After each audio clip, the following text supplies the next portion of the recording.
प्रारंभ करते हैं समास को। सबसे पहले समझते हैं, दो या दो से अधिक शब्दों के मेल से बने नए सार्थक शब्द को क्या कहते हैं? समास कहते हैं।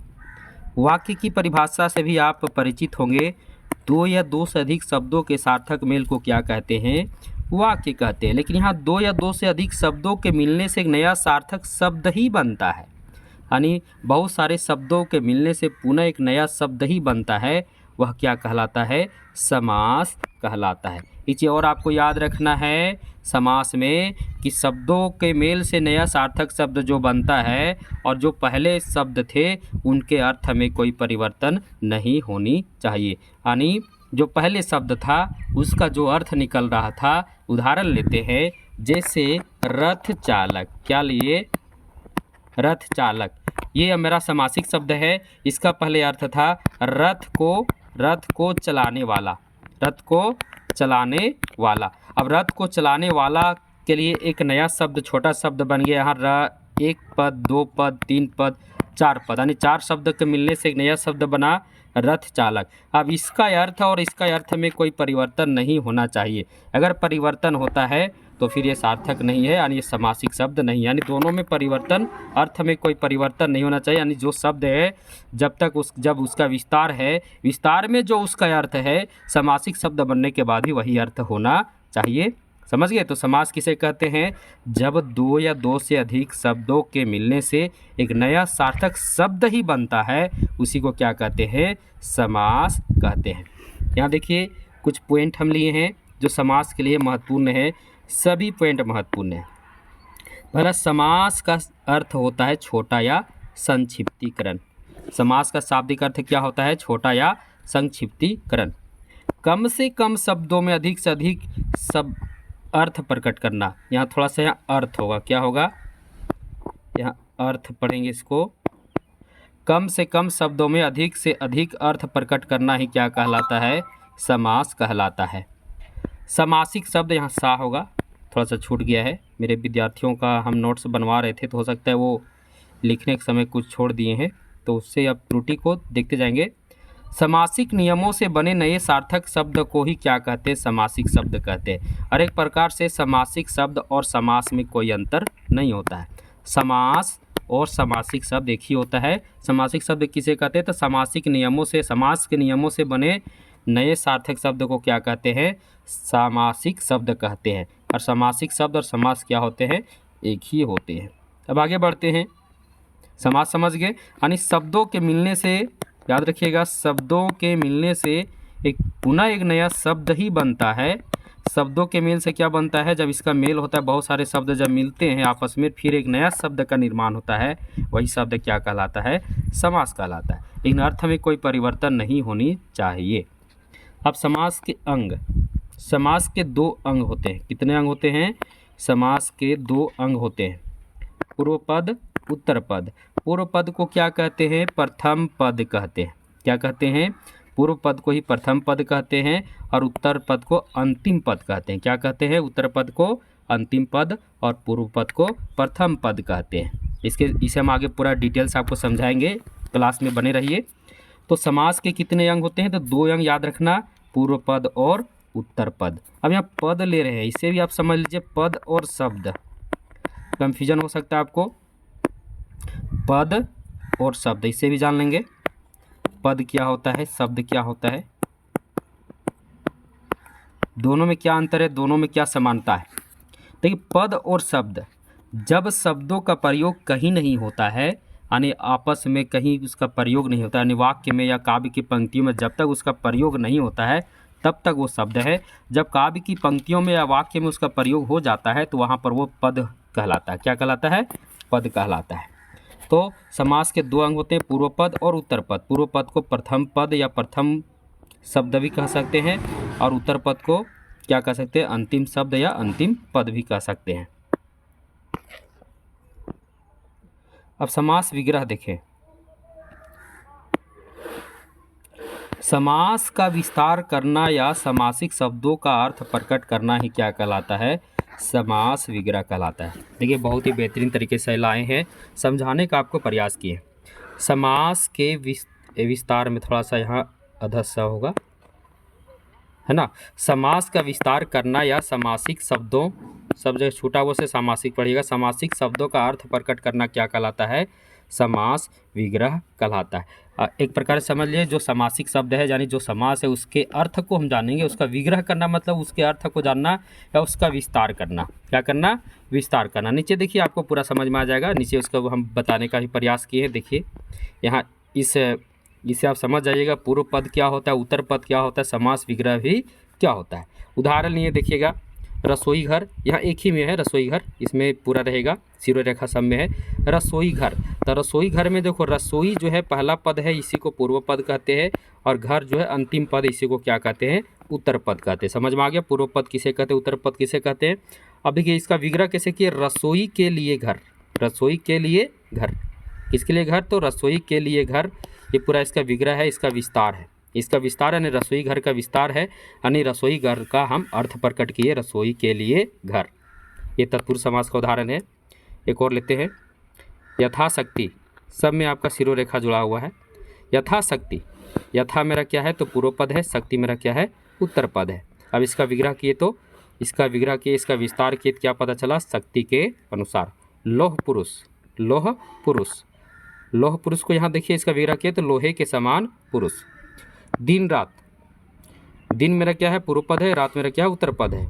इसका जब विग्रह किया तो दिन और रात। एक एक शब्द को समझिएगा, एक एक उदाहरण को।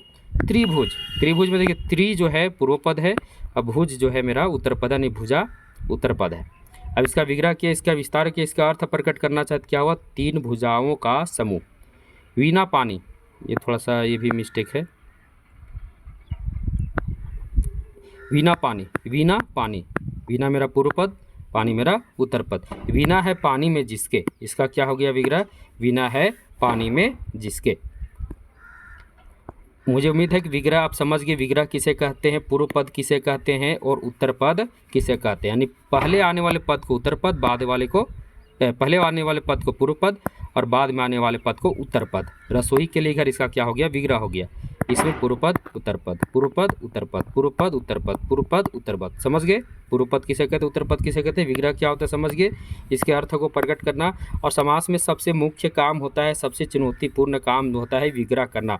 जो बेहतरीन तरीके से विग्रह करना सीख जाता है उसके लिए समास कुछ भी नहीं है, विग्रह करना ही सबसे महत्वपूर्ण है। और इस क्लास में आपको विग्रह करने का कुछ ट्रिक भी देंगे जिससे आप विग्रह कर सके।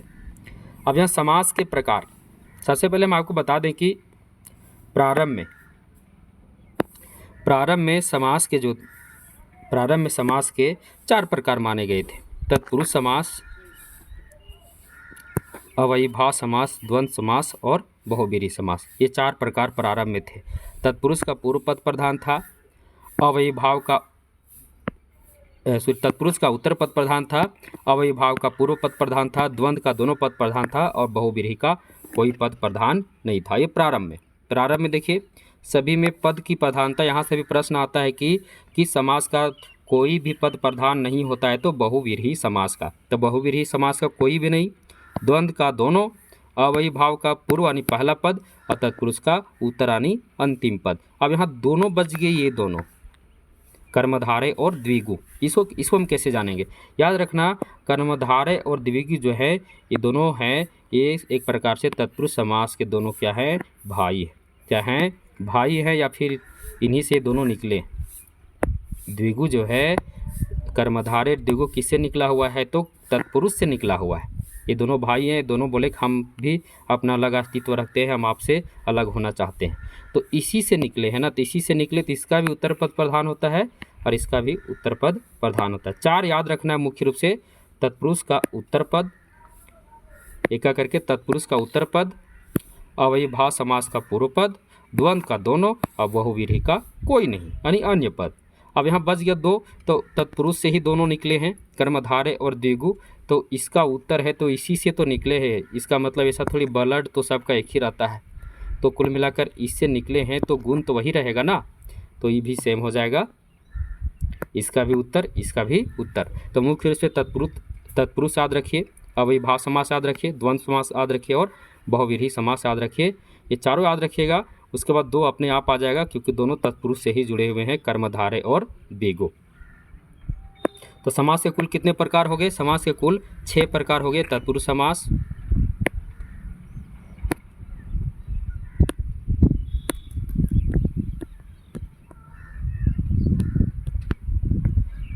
हाँ, तत्पुरुष समास, कर्मधारय समास, द्विगु समास, अवयवी भाव समास, द्वंद्व समास और बहुव्रीहि समास। 6 प्रकार हो गए समास के।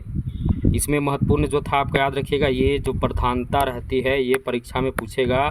तत्पुरुष का उत्तर, कर्मधारय का उत्तर, द्विगु का उत्तर, अविभाव समास का पूर्व, द्वंद्व का दोनों। द्वंद्व का मतलब होता है युद्ध, और दोनों में पारस्परिक युद्ध एक प्रकार समझिए, इसलिए दोनों कहते हम तुमसे प्रधान है, इसलिए दोनों पद प्रधान। और बहुव्रीहि का कोई नहीं, यानी अन्य पद। यहाँ है इसे ह पढ़िएगा, है लिखा हुआ है, कोई नहीं। अब एक एक करके चलते तत्पुरुष समास को देखते हैं। जिस समास का उत्तर पद प्रधान होता है उसे तत्पुरुष समास कहते हैं। क्या कहते हैं? तत्पुरुष समास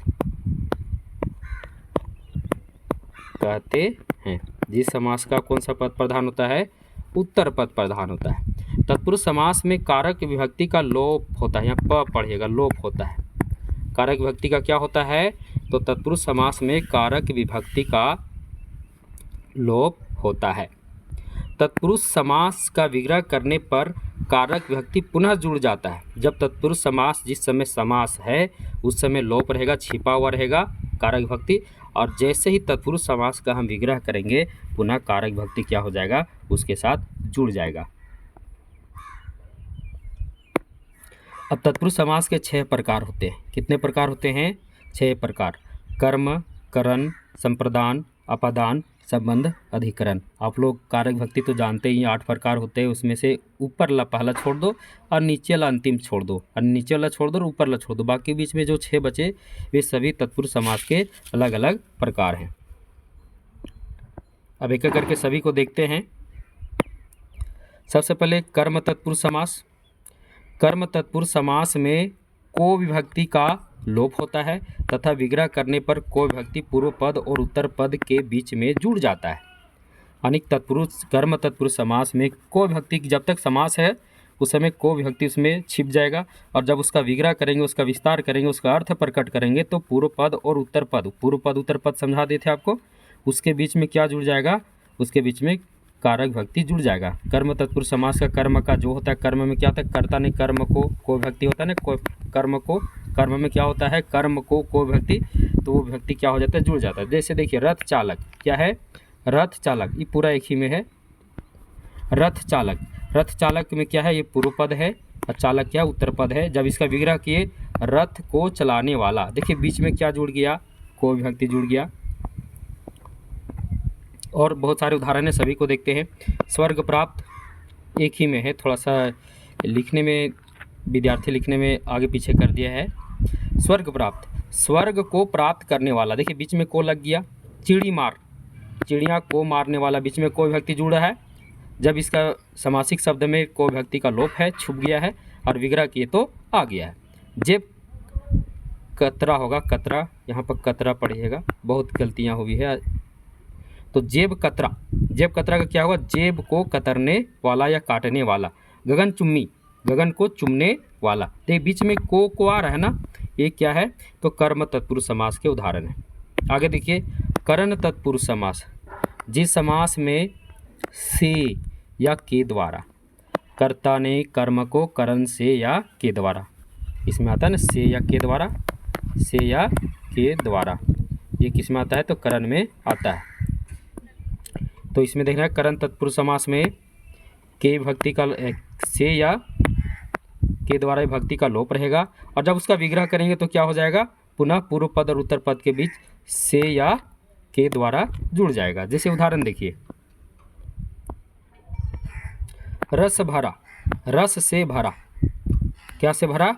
रस से भरा, बीच में से लग गया। तुलसी कृत, तुलसी के द्वारा कृत या तुलसी द्वारा लिखी गई, यानी तुलसी द्वारा कृत। सुर रचित, सुर द्वारा रचित या सुर के द्वारा रचित। मन चाहा, मन से चाहा। ईश्वर प्रदत्त, ईश्वर से प्रदत्त, देखिए बीच में क्या जुड़ रहा है? तो से या के द्वारा जुड़ रहा है। अगला समास है संप्रदान तत्पुरुष समास। संप्रदान तत्पुरुष समास में क्या होता है, याद कीजिए। संप्रदान में क्या होता है, संप्रदान के लिए आता है ना, के लिए। तो जब समासिक शब्द रहेगा तो उसमें के भक्ति का लोप रहेगा, और जब उसका विग्रह करेंगे तो क्या जुड़ जाएगा, बीच में के लिए जुड़ जाएगा। अब उदाहरण लेते हैं। विद्यालय, विद्या के लिए आलय, विद्यालय हो गया। रसोई घर, रसोई के लिए, बीच देखिए के लिए आ गया। हथकड़ी, हाथ के लिए कड़ी।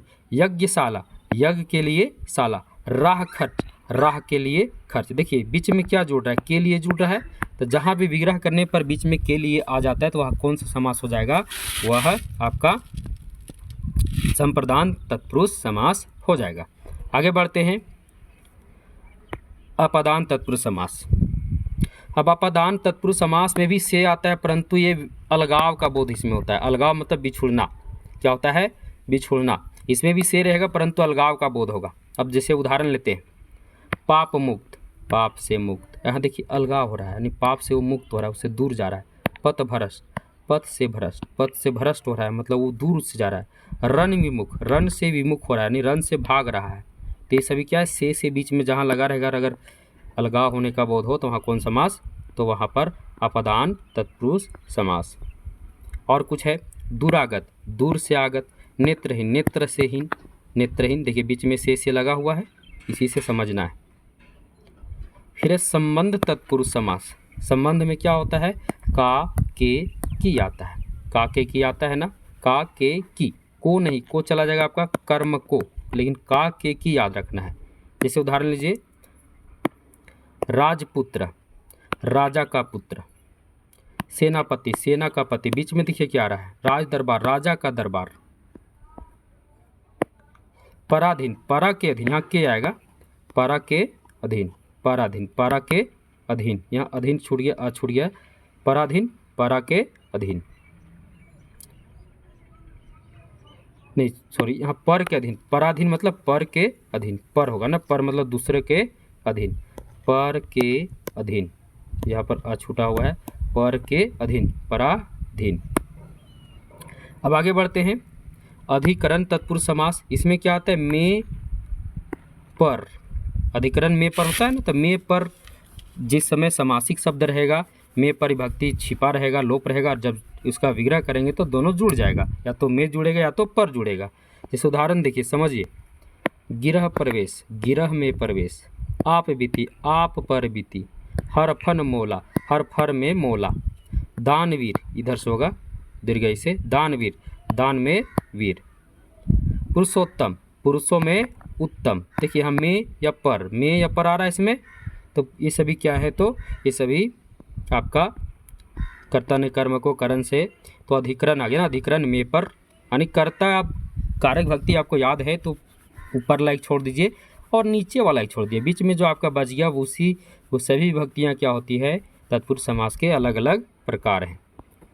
अब इसको आप कैसे जान पाइएगा कौन सा समास है, कौन सा समास है, तो जब आप विग्रह कीजिएगा, जिस पर फिट बैठेगा, जब आप तत्पुरुष में आ जाइएगा और पूछेगा इसमें से कौन सा तत्पुरुष समास है, तो जो भी उदाहरण आपके पास रहेगा उस उदाहरण को आपको क्या करना है, उस उदाहरण को आपको विग्रह करना है। विग्रह करने के बाद जिसमें फिट बैठेगा वही समास होगा, क्योंकि जिसमें फिट बैठेगा अपने पता चल जाएगा ये बिल्कुल सही है। जैसे उदाहरण मान लेते हैं, रसोई घर लेते हैं। रसोई घर, मान लो रसोई घर है, रसोई घर है, अगर इसको विग्रह करेंगे एक करके सभी से, रसोई कर्ता ने कर्म को, रसोई को घर अच्छा नहीं लगता है। अधिकरण में मान लो देखेंगे, अधिकरण में पर रसोई में घर या रसोई पर घर, ये भी ठीक नहीं लग रहा है। और भी आपका उदाहरण बहुत सारा है। अगर हम इसमें देखते हैं संबंध तत्पुरुष समास में, रसोई में घर, रसोई के घर, या रसोई का घर, रसोई के घर, रसोई की घर, ये भी उतना अच्छा नहीं लग रहा है। सब में मिलाएंगे, जिसमें आपको सबसे ज़्यादा अच्छा लगेगा। अब यहाँ अपदान में से है रसोई से घर, ये भी अच्छा नहीं लग रहा है। यहाँ देखिए संबंध तत्पुरुष समास में रसोई के लिए घर, यहाँ देखिए बहुत अच्छा लगा, रसोई के लिए घर, क्योंकि रसोई घर तो रसोई के लिए ही होता है। ये के लिए अपने आप जब जुड़ा तो हमको वाक्य बहुत ही अच्छा है, समासिक शब्द बहुत ही अच्छा लगा और वाक्य भी बहुत अच्छा बना। रसोई के लिए घर, मतलब इसका अर्थ जो प्रकट हो रहा है बिल्कुल बेहतरीन तरीके से प्रकट हो रहा है। तो के लिए सबसे अच्छा लगा, तो के लिए किस में आता है? संप्रदान तत्पुरुष समास में आता है। तो ये कौन सा समास हो जाएगा? संप्रदान तत्पुरुष समास। ये सभी समास तत्पुरुष समास के अलग अलग उदाहरण थे। अब हम चलेंगे अव्ययी भाव समास में। जिस समास का पहला पद प्रधान होता है उसे अव्ययी भाव समास कहते हैं। पहला पद यानी पूर्व पद। अव्ययी भाव समास का पहला पद एक उपसर्ग या अव्यय होता है। ये ट्रिक है पहचानने का। अव्ययी भाव समास का पहचानने का ट्रिक है, इसका पहला पद जो है एक क्या होता है? उपसर्ग होता है या एक अव्यय होता है। यानी एक अव्यय होता है या तो एक उपसर्ग होगा, यानी अव्यय होगा या तो उपसर्ग होगा, याद रखिएगा। यानी अव्ययी भाव समास का पहचानने का पहला ट्रिक है, इसका जो पहला पद होगा यानी पूर्व पद या तो कोई अव्यय होगा या तो कोई उपसर्ग होगा। अब यहाँ उदाहरण से देखिए समझाते हैं। अब यहाँ एक और ट्रिक है। अव्ययी भाव समास के प्रथम पद में उपसर्ग होता है। कौन कौन उपसर्ग देखिए ज़्यादातर कौन कौन होता है वो भी यहाँ देख लीजिए। आ लगा हुआ मिलेगा, अनु, ये अनु होगा, यथा, यति, प्रा, प्रति, प्र, भर, हर, बे इत्यादि। ये सभी क्या होता है? इसी में लगा होता है, यानी पहला पद में लगेगा। देखिए उदाहरण भी लिखते हैं। अनुरोध, ये न पढ़ेंगे। अनुरोध, अनु लगा हुआ है, देख लीजिए। आ जन्म, आ मिल गया, आ से आ जन्म, पहला पद को पहचानिए। यथा, देखिए उपसर्ग को पकड़िए, प्रति उपसर्ग लगा हुआ है, प्र है प्रकार, भर उपसर्ग लगा हुआ है, हर देखिए हर है ना, हर से, बे से बना है बेखबर। सभी क्या है? पहचानने का ट्रिक है जिससे आप जान सकते हैं क्या है इसमें, किसमें कौन सा समास है। और भी देखिए उदाहरण और है। प्राधीन, प्रा लगा हुआ है, अति से अति सुंदर बना है, अति से अतिशयोक्ति, अतिशयोक्ति यहाँ तो थोड़ा सा छूट गया है, अति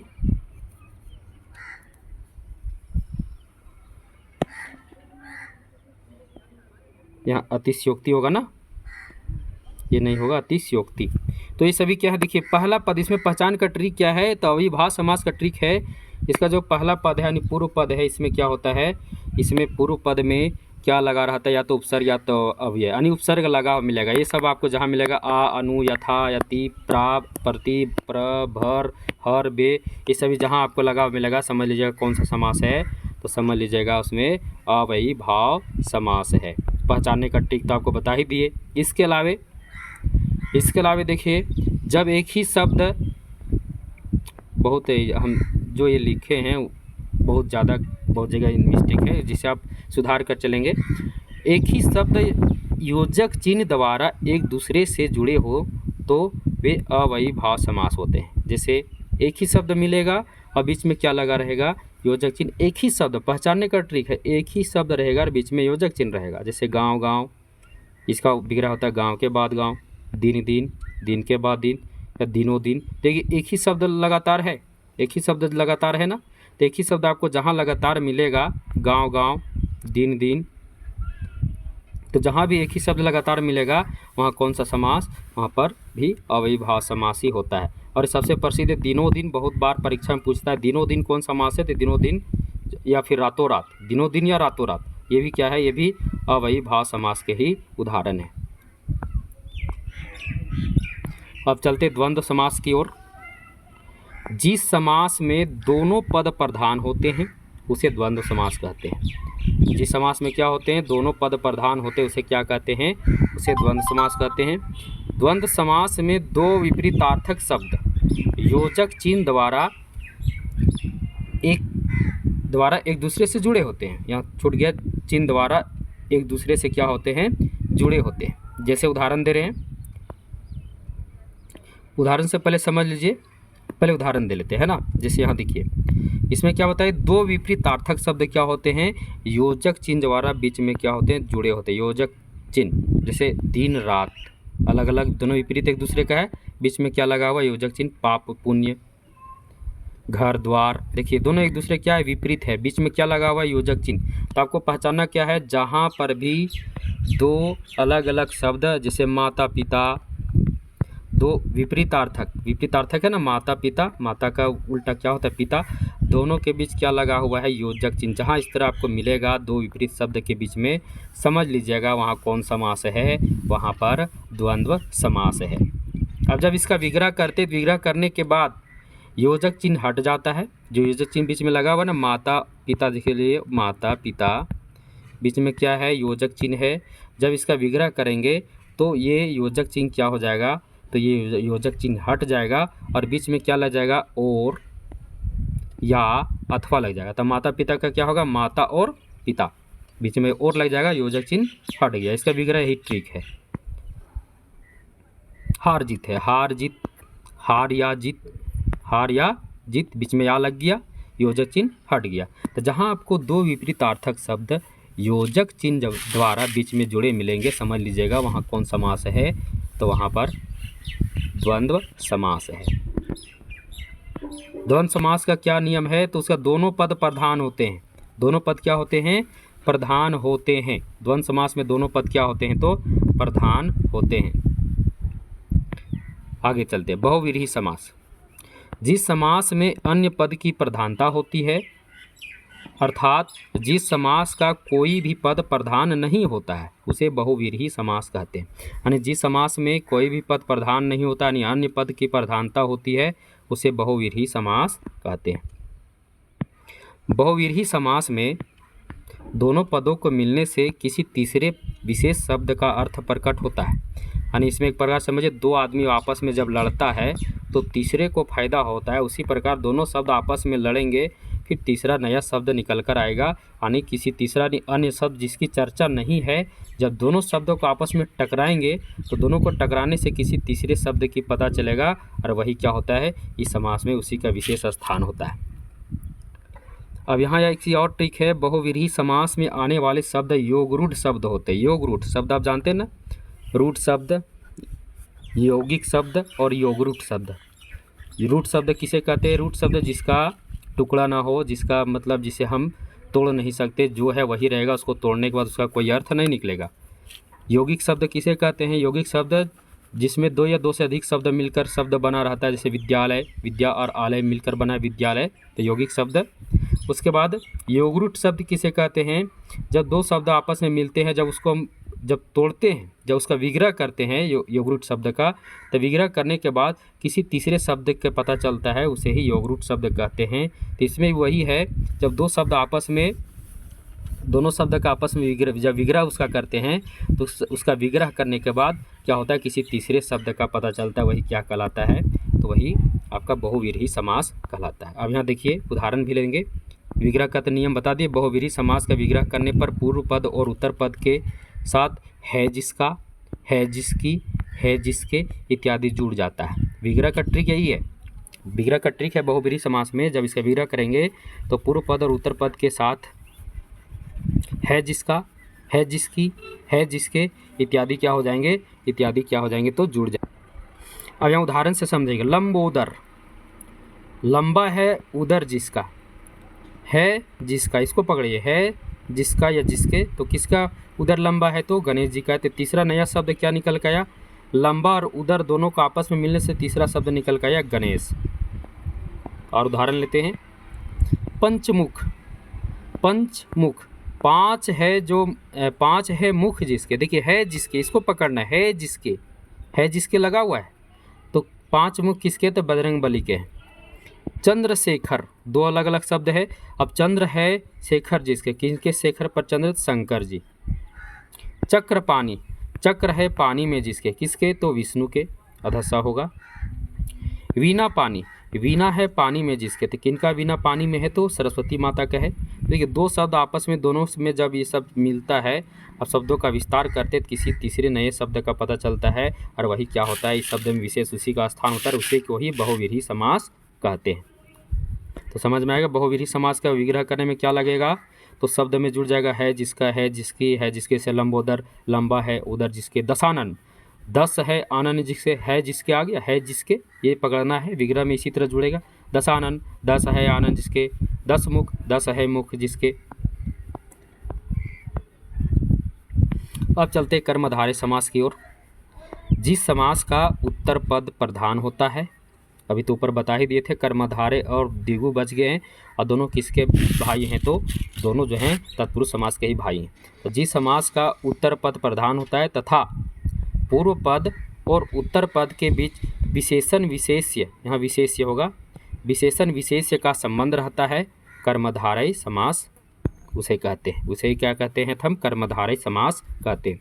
कर्मधारय समास में गुणवाचक विशेषण होता है। कौन सा विशेषण होता है, तो गुणवाचक विशेषण होता है। यहाँ पकड़ना, थोड़ा सा ध्यान दीजिएगा, पूर्व पद और उत्तर पद के बीच जिस समास में आपको विशेषण विशेष्य, अक्सर ही परीक्षा में प्रश्न आता है, जिसमें विशेषण विशेष्य का संबंध हो जिस समास में, वो कर्मधारय समास होता है। और कौन सा वो विशेषण, तो गुणवाचक विशेषण।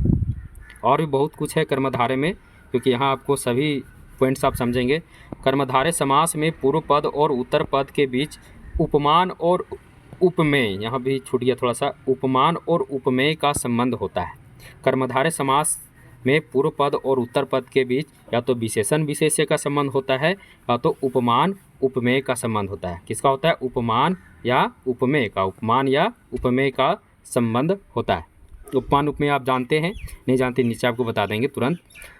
कर्ता तत्पुरुष समास ही कर्मधारय समास होता है। ये भी एक ट्रिक है, कर्ता तत्पुरुष समास ही क्या होता है, कर्मधारय तब समास होता है। अब यहाँ देखिए, विशेषण विशेष्यता आप जानते हैं, जो किसी की विशेषता बतलाती है उसे विशेषण कहते हैं, और जिसकी विशेषता बतलाई जाती है, यहाँ विशेष्य है ना, जिसकी विशेषता बतलाई जाती है वो विशेष्य कहलाती है। अब उपमान उपमेय सबसे ज़्यादा महत्वपूर्ण है। उपमेय जिसकी तुलना की जाती है, जिसकी क्या की जाती है, तुलना की जाती है। उपमान किसे कहते हैं, जिससे तुलना की जाती है, यानी उपमेय की तुलना जिससे की जाती है वही उपमान कहलाता है। जैसे उदाहरण देते हैं, उपमान का संबंध कहाँ से होता है, या तो प्रकृति से संबंध होता है, उपमान में वास्तविक गुण होते हैं, वह हमसे दूर होता है, वह हमसे क्या होता है, दूर होता है। जैसे चंद्रमुख, उदाहरण से समझिए, चंद्रमुख, चंद्र का संबंध प्रकृति से है, चंद्र में वास्तविक गुण है, और चंद्र हमसे दूर है। मुख, मुख जो है हमारे पास, उपमेय क्या होता है, हमारे पास होता है, उपमेय का संबंध हमारे शरीर से जुड़ा हुआ होता है ना, वह उसमें वास्तविक गुण नहीं होते। जैसे चंद्रमुख, चंद्रमुख का मतलब क्या हुआ, चंद्र के समान मुख, यानी मुख की तुलना किससे की गई है, तो चंद्र से की गई है। मुख की तुलना किससे की गई है, चंद्र से की गई है। मुख चंद्रमा नहीं है, उसका गुण उसमें नहीं है, वास्तविक गुण नहीं, सिर्फ तुलना की गई है। तो जहाँ पर उपमान उपमेय की तुलना उपमान से की जाए, वहाँ भी कौन सा समास, कर्मधारय समास। या जहाँ समासिक शब्दों में पूर्व पद और उत्तर पद के बीच विशेषण विशेष्य का संबंध रहता है, तो वहाँ भी कौन सा समास, वहाँ भी कर्मधारय समास। इसमें विशेषण विशेष या उपमान उपमेय ही आता है। इसका विग्रह क्या है, कर्मधारय समासिक शब्दों का विग्रह करने पर पूर्व पद और उत्तर पद के बीच है जो के समान लग जाता है। जब इसका विग्रह करेंगे तो है जो या है जो, है जो या के समान क्या हो जाएगा, लग जाएगा। पकड़ना है, कैसे समझेंगे, समझिए। जब इसका विग्रह करेंगे तो क्या हो जाएगा, तो विग्रह करने के बाद पूर्व पद और उत्तर पद के बीच क्या लग जाएगा, तो पूर्व पद उत्तर पद के बीच है जो के समान जुड़ जाएगा। देखिए यहाँ पर उदाहरण से समझिए, जैसे है नव युवक, नव है जो युवक, बीच में क्या लग गया, है जो। जहाँ पर विशेषण विशेष्य का संबंध रहेगा वहाँ है जो लग जाएगा, और जिस समासिक शब्द में उपमान उपमेय का संबंध रहेगा वहाँ के समान या के जैसा जुड़ जाएगा। पीताम्बर, पीत है जो अंबर, ये दीर्घई से होगा, है ना, इसको समझिएगा थोड़ा सा। जो जिसने इसको नोट्स को तैयार किया है उस थोड़ा सा उसका हिंदी में थोड़ा सा हो सकता है कि लेखन में हल्का फुल्का, हर से दीर्घई में हर किसी का गड़बड़ रहता है, हो सकता है उसका होगा, तो इसको हम सुधार रहे हैं। पीताम्बर, पीताम्बर, पीत है जो अंबर, यानी पीत, अंबर का मतलब वस्त्र, पीत मतलब क्या होता है, पीला। चंद्रमुख, चंद्र के समान मुख, देखिए यहाँ के समान आ गया, है जो के समान। नील गाय, नीला है जो गाय, नीला है जो गाय। कमल नयन, कमल के समान नयन, नयन का मतलब होता है आँख। अब आँख कमल तो नहीं हो सकता, कमल के समान, यानी इसकी तुलना कमल से की गई है। नरसिंह, नर के समान सिंह, सिंह की तुलना नर से की गई है। घनश्याम, घन के जैसा श्याम, आधा सा होगा, घन के जैसा श्याम, यानी श्याम की तुलना घन से की गई है, न कि श्याम ही घन है, यहाँ पर वैसा नहीं है, सिर्फ तुलना की गई है। सज्जन, सत्य है जो जन, जो जन हमेशा, जो जनता, जो आदमी हमेशा सत्य बोलता है उसी को सज्जन कहा जाता है। जो कभी किसी को धोखा नहीं देता, हमेशा सत्य बोलता है। तो समझ में आ गया। है जो कब आएगा विग्रह करने पर, यानी कर्मधारय समास में है जो विग्रह करने पर तब आएगा जब विशेषण विशेष्य का संबंध हो। वैसे नव युवक, युवक की विशेषता क्या है? नव है, नया है। फिर देखिए गाय, नील गाय, गाय की विशेषता क्या है? नीला है। समझ रहे ना। अब अंतिम समास बच गया आपका द्विगु समास। इसमें भी वही है, जिस समास में पूर्व पद और उत्तर पद के बीच, इसमें देखिए इसमें भी विशेषण आता है। कर्मधारय समास में कौन सा विशेषण था? तो गुणवाचक। कर्मधारय में क्या देखे? गुणवाचक देखे। और इसमें क्या है? इसमें संख्यावाची विशेषण आता है। दोनों में देखिए, दोनों में विशेषण विशेष्य है। कर्मधारय में गुणवाचक और द्विगु में संख्यावाची विशेषण होता है। जिस समास का पहला पद संख्यावाची विशेषण होगा वो क्या होगा? द्विगु समास होगा। द्विगु समास का उत्तर पद ही प्रधान होगा, आपको बता दिए थे। तत्पुरुष का उत्तर तो द्विगु, कर्मधारय का भी उत्तर। विग्रह, द्विगु समास का विग्रह करने पर अंत में समूह या समाहार जुड़ जाएगा। जब इसका विग्रह करेंगे तो अंत में क्या जुड़ जाएगा? या तो समूह या तो समाहार क्या होगा? जुड़ जाएगा। जैसे उदाहरण लेते हैं, चौराहा, चार राहों का समूह या चार राहों का समाहार। नवग्रह, नौ ग्रहों का समूह या नौ ग्रहों का समाहार। ये चतुर्भुज लिखा हुआ, थोड़ा सा मिस्टेक हो गया है टाइपिंग में। चतुर्भुज पढ़ेंगे, चतुर्भुज चार भुजाओं का समूह या चार भुजाओं का समाहार। तिरंगा, तीन रंगों का समूह या तीन रंगों का समाहार। पंचतंत्र, पांच तंत्रों का समूह या पांच तंत्रों का समाहार। यानी जिसका पहला पद क्या मिलेगा, जिस समास का पहला पद आपको क्या दिखेगा? संख्यावाची है। समझ लेना कौन सा समास? द्विगु समास। द्विगु समास का पहला पद क्या होता है? तो संख्यावाची होता है। मुझे उम्मीद है यह वीडियो क्लास आपको बहुत ही अच्छा लगा होगा। हम आपको बताने का प्रयास किए। इस वीडियो क्लास को देखने के बाद आप कोशिश करना, क्या करना? कोशिश करना समास को पहचानने का। ट्रिक जो दिए हैं, ट्रिक को पहचानना। अब ट्रिक क्या क्या आपको दिए थे?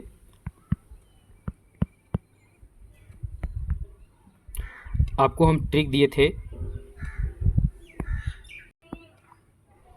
पहचानने का ट्रिक। सबसे पहले पहचानने का ट्रिक है द्विगु में क्या करना है। तो द्विगु में आपको बताइए, द्विगु में जो है पहला पद संख्यावाची। क्लियर हो गया? द्विगु में पहला पद संख्यावाची। कर्मधारय में क्या बताए? कर्मधारय में क्या ट्रिक है? तो कर्मधारय में आपको बताइए, कर्मधारय में जो है पहला पद अक्सर विशेषण होता है और अंतिम पद विशेष्य होता है। कर्मधारय का ट्रिक है, या तो पहला पद क्या होता है? पहला पद उपमान होता है और अंतिम पद उपमेय होता है। ये किसका है? तो कर्मधारय का ट्रिक है। विग्रह करने का भी ट्रिक बताए। द्विगु का विग्रह कैसे करेंगे? अंत में या तो समूह जोड़ेंगे या तो समाहार जोड़ेंगे। कर्मधारय में बीच में है जो या के समान जुड़ जाएगा विग्रह करने पर। ये तो हो गया कर्मधारय द्विगु का। तत्पुरुष में क्या है? तो कारक विभक्ति के जितने हैं कर्ता ने हटाकर और अंतिम जो है संबोधन हटाकर बीच में जितने भी 6 कारक विभक्ति है वही क्या होता है? विग्रह करने पर तत्पुरुष समास में क्या होता है? तो जुड़ जाता है। उसके बाद अव्ययी भाव समास में क्या बताए? अव्ययी भाव समास में हम आपको ये बताइए, इसका पहला पद एक उपसर्ग होता है। क्या होता है? उपसर्ग से पर से मिलेगा, भर से मिलेगा, यति से मिलेगा, यथा से मिलेगा। ये जहाँ लिखा हुआ आपको मिलेगा, पहचान लेना कौन सा समास है। वो समास जो है अव्ययी भाव समास है। यानी उपसर्ग, उपसर्ग आप पढ़ें, उपसर्ग पढ़ते तो पढ़ ही लिए हैं, तो उपसर्ग से जहाँ आपको मिला हुआ मिलेगा समझ लीजिएगा अव्ययी भाव समास है। उसके बाद द्वंद्व में तो जान गए, द्वंद्व का नियम क्या है? द्वंद्व में दो समान शब्द, द्वंद्व में क्या है?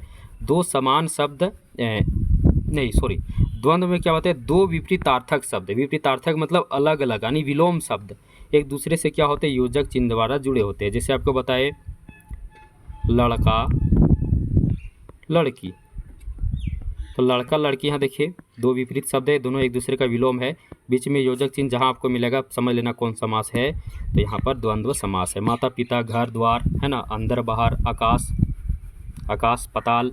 इसके अलावा देखिए बहुत सारे हैं, भीतर बाहर, फिर गुरु चेला। जहाँ पर आपको इस तरह मिल जाएगा विपरीतार्थक शब्द एक दूसरे से, बीच में क्या लगा हुआ मिलेगा? तो बीच में योजक चिन्ह लगा हुआ जरूर मिलेगा। पकड़ लेना कौन समास? तो द्वंद्व समास। विग्रह का ट्रिक क्या है? बीच में और लगा दीजिए, या लगा दीजिए, अथवा लगा दीजिए। उसके बाद आपका बच गया बहुव्रीहि। बहुव्रीहि में आपको हम क्या बताए थे? तो बहुव्रीहि में आपको बताए थे, बहुव्रीहि में ट्रिक है इसमें दो शब्द मिलता है आपस में, दोनों आपस में लड़ता है, तीसरा शब्द का पता चलता है। इसका विग्रह में क्या होता है, तो इसका विग्रह जब करते तो पूर्व पद और उत्तर पद के साथ मिल जाता है, जिसका, है, जिसकी, है, जिसके, जैसे दशानन, दस है मुख जिसके, है ना। वीणा पानी, वीणा है पानी में जिसके, देख रहे हैं, है जिसके जुड़ रहा है ना। इसी प्रकार समझे पकड़ना बहुव्रीहि समास का विग्रह करने का क्या है, तो ठीक है। अब यहाँ किसमें कौन सी पद की प्रधानता, इसको एक बार फिर देख ले। तत्पुरुष का उत्तर पद, तत्पुरुष के दो भाई कर्मधारय द्विगु, उसका भी उत्तर पद। अब अविभा समास उपसर्ग वाला है, उपसर्ग वाला है ना, इसका पूर्व पद। इसके बाद देखिए द्वंद्व का, द्वंद्व दोनों में युद्ध हो रहा है, परस्पर युद्ध, द्वंद्व, तो दोनों आपस में एक दूसरे को क्या कर रहा है, मैं तुमसे बड़ा हूँ, मैं तुमसे, है ना, मैं, तो दोनों एक दूसरे से लड़ रहे हैं, तो यहाँ दोनों पद प्रधान। और बहुव्रीहि में कोई भी पद प्रधान नहीं, यानी अन्य पद की प्रधानता, दोनों बेचारा लड़ा और तीसरा पद इसमें आ जाता है, यानी तीसरा शब्द आता है ना, नया शब्द, तो इसमें कोई भी पद प्रधान नहीं। बहुव्रीहि में, द्वंद्व में दोनों, अव्ययी में पहला, और कर्मधारय तत्पुरुष द्विगु में अंतिम वाला यानी उत्तर पद। मुझे उम्मीद है वीडियो क्लास आपको बहुत ही अच्छा लगा होगा। आप ट्रिक करके देखना, आपके पास अगर MCQ होंगे तो हम MCQ करवाएंगे भी, अगर होगा तो उसमें देखना कि आपकी तैयारी कैसी है, आपको यह क्लास के बाद कितना समझ में आया।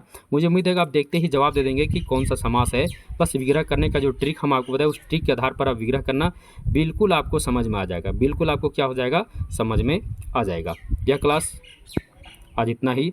मुझे उम्मीद है कि जो विद्यार्थी अभी तक भारतीय विजन क्लासेस को सब्सक्राइब नहीं किए हैं, बीच में ही सब्सक्राइब कर दिए होंगे, या फिर नहीं किए तभी सब्सक्राइब कर दे, बेल आइकन को भी क्लिक कर दे, क्योंकि यहाँ प्रतिदिन रात्रि 8 बजे कोई न कोई वीडियो क्लास जरूर आते हैं। खासकर MCQ तो अधिकतर MCQ ही मिलता है प्रतिदिन। आज हम समाज को लेकर आए, क्योंकि बहुत सारे विद्यार्थियों का बार बार मैसेज आ रहा था, फ़ोन भी आ रहे थे कि सर समाज का टॉपिक कब पढ़ा रहे हैं। आज हम समाज भी लेकर आए। थोड़ा सा ये नोट्स जो था मेरे विद्यार्थी द्वारा, हम क्योंकि हम बोल रहे थे वो सुन कर सबको लिखा गया है क्लास में, तो हो सकता है कहीं विद्यार्थी जीवन में बहुत सारे गलतियाँ होती हैं, तो उसे सुधारना धीरे धीरे आदमी धीरे धीरे सुधार ही लेता है। तो जहाँ आगे पीछे गलती था उसे हम सुधारने का भी प्रयास किए, और आपको मुख्य रूप से समास बताने का प्रयास किए, समास क्या होता है, कैसे इसको पहचानना है। तो मुझे उम्मीद है यह क्लास आपके लिए बहुत बेहतर साबित होगा। तब तक के लिए सभी को धन्यवाद। हाँ, आपको एक चीज़ और बता दें कि भारतीय विजन क्लासेस पर टेलीग्राम ग्रुप का डिस्क्रिप्शन में मेरा ग्रुप का लिंक है, वहाँ से भी आप हमसे जुड़ सकते हैं। अगर आपको संपूर्ण हिंदी साहित्य का नोट्स चाहिए तो हमारे पास क्या है, उपलब्ध है ना। साथ ही साथ इस ग्रुप से आपको जुड़ना है, जो ग्रुप अभी हम आपको दिखा रहे हैं, इस ग्रुप से अगर आपको जुड़ना है तो आप डिस्क्रिप्शन में लिंक दिया, उससे आप जुड़ सकते हैं। इसके अलावा आपको संपूर्ण हिंदी साहित्य का नोट्स चाहिए तो भारतीय विजन क्लासेस पर उपलब्ध है।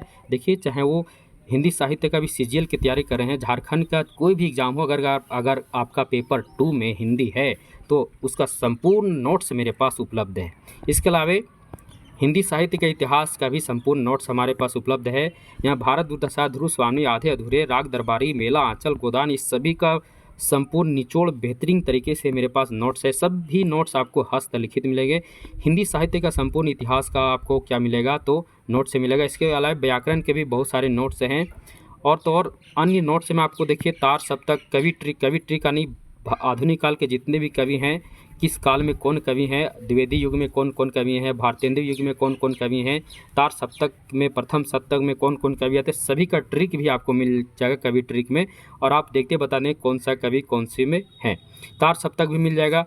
पुरस्कार सम्मान, जितने भी कवि लोग हैं उनका पुरस्कार सम्मान, किसको अब तक कौन सा पुरस्कार मिला, कौन सा पुरस्कार का कब आयोजन किया गया, यानी किसका कब से शुरुआत किया, सब कुछ आपको मिलेगा। हिंदी कहानी का निचोड़ है, हिंदी उपन्यास का निचोड़ है, सभी नोट्स आपके लिए हस्तलिखित भारतीय विजन क्लासेस पर उपलब्ध है। अगर आपको नोट्स चाहिए तो या तो लिंक से ज्वाइन कीजिए टेलीग्राम ग्रुप में, या फिर हमसे डायरेक्ट अभी कांटेक्ट कर सकते हैं। उसका भी नंबर आपको वीडियो के डिस्क्रिप्शन लिंक डिस्क्रिप्शन में दिया हुआ है। इसके अलावा हम आपको बता दें कि अगर आपको संपूर्ण हिंदी साहित्य का वीडियो चाहिए एक ही जगह, तो मेरे सभी जितने वीडियो रात्रि 8 बजे आ रहे हैं, सभी वीडियो में डिस्क्रिप्शन में उसका लिंक एक करके दिया हुआ है। लिंक से टच करके आप सभी वीडियो को प्रारंभ से हिंदी साहित्य का इतिहास को भी पढ़ सकते हैं। तब तक के लिए सभी को धन्यवाद, नमस्ते। आज की रात्रि ना, क्योंकि अब रात्रि हो गई है, आज की रात्रि सभी के लिए शुभ हो, शुभ रात्रि।